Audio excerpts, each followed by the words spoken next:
If you have ever wanted to feel like a Mistborn, pulling metals, chaining insane combos, and outplaying everyone at the table, this deck building game might be exactly what you're looking for. Hey everyone, today we're taking a deeper look at the Mistborn deck building game. This one is actually really special to me because it is the first board game I've ever owned. I originally picked it up just because I'm a huge Brandon Sanderson fan and I love the Mistborn series. I thought it would be just like a cool collectible that I would play like once or twice and it wouldn't end up in like a shelf collecting dust. However, it actually did something I didn't expect. It got me into board game as a hobby. So today I'm bringing you this quick showcase / review. It's not gonna be anything like in depth. I just want to do like a quick showcase, let's say. But without further ado, let's see what you actually get in the box. So I already opened it and I have played several times. But when you originally receive it, you get like these two squares where you're gonna have all your metal coins. They're actually like cardboard. They represent metals, and these are going to be your health dials, and this is going to be for the PvP mark. So you get that out of the way. You get this, and you get like the rule book. This is one of the things that I did not like as much. That is going to probably deduct some points when I give it the score, because it does provide a decently good explanation for like the basics, but for a lot of specific interactions I had to go online, search for forums, Reddit, just to try to figure out what would happen in those interactions. So I wish this would have been more comprehensive.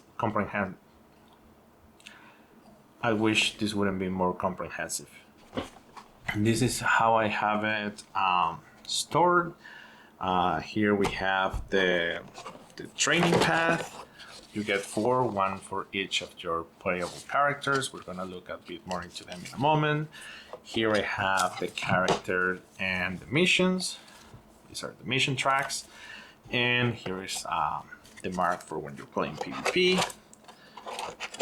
Here is the lore ruler and the dominance. Dominance are gonna be like when you play against the lore ruler, you can either play solo or co-op against it. And the dominance is sort of what the lore ruler will be doing, their effects. It only comes with this one.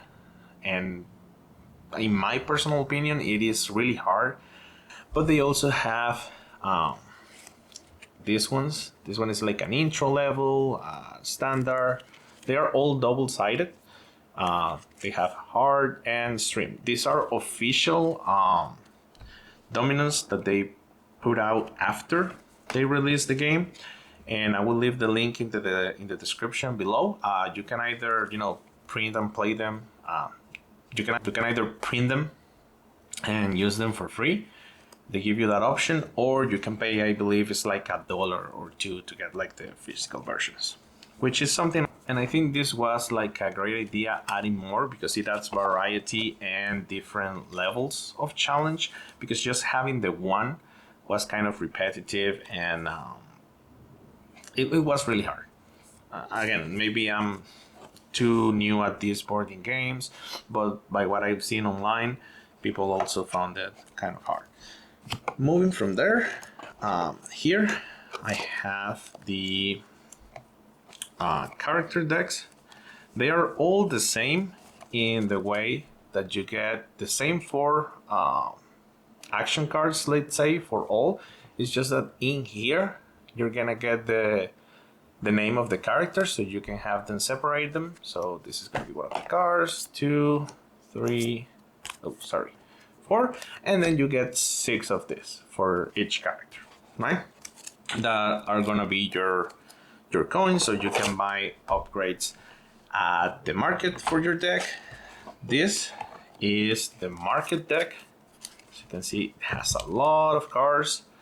You're gonna have 6 at any given time in the market. Anytime you buy one, you instantly replace it with another one. and the Lord Ruler sometimes is going to be pushing these cards out, so they are always going to be changing in the market, whether by you buying them or the Lord Ruler pushing them out. As you can see, I have all the cards sleeves. I will put the sleeve I use somewhere on the screen. But yeah, this is the market. This is the Lord Ruler's deck. It is it has some edits, that are gonna activate the dominance effects on the Lord Ruler's cards, and he's gonna have some allies that is called adversaries for us, and they're gonna be annoying. You have to take care of them. Some don't allow you to attack the Lord Rulers. Some don't allow you to climb on the missions. Some will just do damage at the end of the turn. So this is the Lord Ruler's deck. These are gonna be your health dials. They are color coded, right? This is the Lord Rulers, and the other ones are color coded for each of the characters, so you get 5 of this. Same as the markers, they are color coded. The black ones are for the Lord Rulers, and the other ones are for the characters. Talking about characters, you get 4. The thing about Mistborns is they can use all the medals, so you can play any strategy that you want. However, they do have one thing that they usually shine at, right? So, for example, Marsh. Also, they each have a unique one ability. Like the first ability is unique for each of the characters, and then the second and third ability are the same for all. In the case of Marsh, anytime you burn bronze, you can climb. Not anytime, like when you burn bronze, even if you burn more than one bronze, you can only use it once, right? In the turn, you climb 1 extra step on the mission track, let's say. So Marsh is really good at climbing the missions. Kelsier, anytime, or again, when you burn steel, he deals 2 extra damage. So Kelsier is a really good damage dealer. Ving, anytime you burn pewter, she's gonna heal 1, do 1 damage, and get 1 coin. So she's like a jack of all trades, master of none, let's say, but she's still really good. And Shan, anytime you burn zinc, you're gonna get 2 extra coins. So she's all about the money. So as you can see, just by these 4 characters, you get a lot of replayability, a lot of variety. You get to do different strategy. I have played like full solo, and I have played like two-handed. I believe if you're playing solo, two-handed is the best. I really like the combinations of Bean and Kelsier, Marsh and Kelsier. Honestly, it offers really good replayability. I like Shan because you can get a lot of cards from the market. So those are the characters.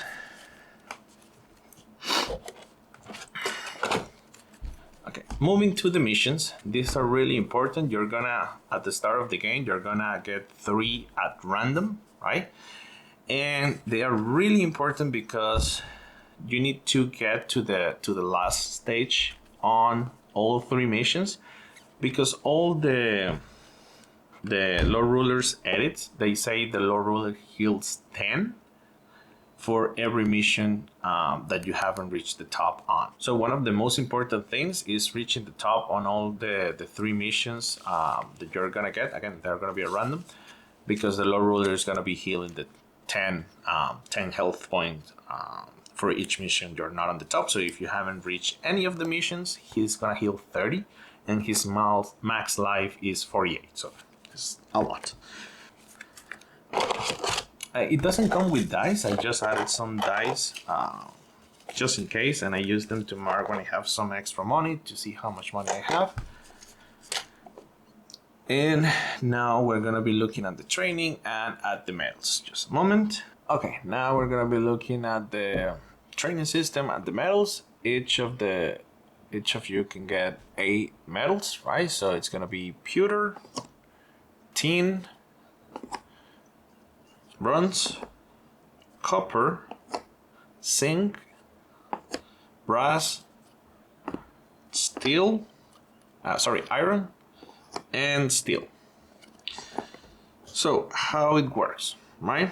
Well, let me show you this in a closer look so you can sort of see it here.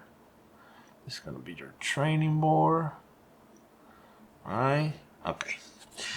Now we're always gonna start here at the first spot, and at the start of each turn, we're gonna be moving one.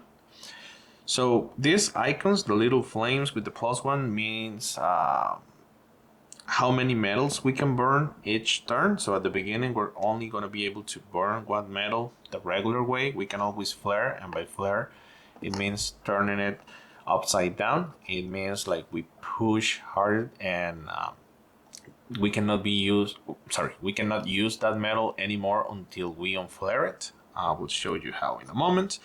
But yeah, basically you're gonna be moving through the training the training path each turn. Once you get here to the 1, you can start using your character's first ability, second ability, and third ability.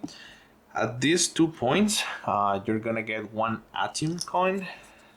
That is this one. Let's see, this one. This is the back, but you cannot flare Atium, so only from the front. And Atium it can be used for any of the metals. So let's say you're using Kelsier, for example, and you want to burn a steel metal card. You can use Atium, and it counts as a burning Atium and burning steel, for example. So it can trigger Kelsier's ability. Same if you're burning pewter with Veen. Okay, so I'm gonna give you an example with 2 cards. This one says that when it needs pewter, right? And you deal 2 damage and heal 1. It also has this vial here that I will show you what it is for in a moment. So you can just play this card, use pewter. How you use it is just you put the coin on top of it, and that's it. You're activating its regular effect, right? But we also have cards like this that, for example, if you burn pewter, you heal 3, but if you burn an additional pewter, you heal 4 more, right? So you would be healing 7 total. So how do you do that if we only have 1 pewter? That's where these vials come in. They come in pairs. So this card can be used as pewter or tin.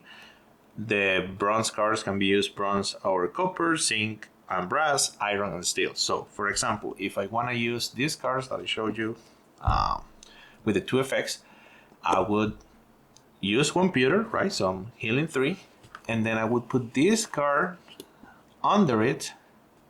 So I'm burning an additional pewter. So now I'm healing 4. But when this card in particular, not all of them will have it, but some of them will have a plus sign or deal more damage, or you can climb or get coins once they are used like this. So this one, if we use it as a resource, let's say, we heal 1 more. So if I burn 2 pewter like this, I would be healing 3 for the first one, 4 for the second pewter, and 1 additional for using the card as this resource. So I would heal 8 in total, 8 in that turn. Now, let's say we can only burn 1 metal right now, right? So we burn this. This does not count as burning one of your tokens to your token limit. Only using tokens counts as this. You can use as many cards as you want as resource as you have in hand. But now let's say I wanted to use a second card. For example, this bronze. I want to climb 2 and get 2 coins. If I only can burn 1 metal and I want to use this, I will have to to flare bronze. What does flare means? I will have to put it upside down on its burn side, let's say. So let's say I resolve all the effects. Pewter comes back as normal and bronze comes back flare. So it stays like that until I get an effect that allows me to unflare a metal, or if I have a card, it doesn't have to be the same one, but just because I have it already handy, you can discard a card of the same pair again. Bronze Copper, Pewter Tin, Simbrass, etc. I can discard one of those cards that matches the metal that I have flare, and I can unflare it. And that's basically it. Again, this is not gonna be like an in-depth kind of situation, but really, really love this game. It actually made me want to get into board games as a hobby. I'm already looking to get like 4 other games, so I'm really, really excited. I would give it an 8.5 out of 10. I would take out 1 point for the rule book because honestly it's not that clear, and I would take 0.5 for the dominance because it only had 1 in the box, and honestly it's kind of hard. I know that's subjective, and I know I'm a newbie, but by what I've seen online, not great for solo or co-op. And I'm just taking a 0.5 because they did add some more options that you can get for free to print. But I think this is something that should have come initially with the game. There is also an expansion already in the works. I will put some more information here once I'm editing the video. I already pre-ordered it. I will also give you the link where I pre-ordered it. It's not a sponsor, obviously, but just in case you want to get that. And that's it. If you have any questions or would like for me to make a more like a playthrough video or something like that, let me know down in the comments below, and have a great rest of your day. Bye.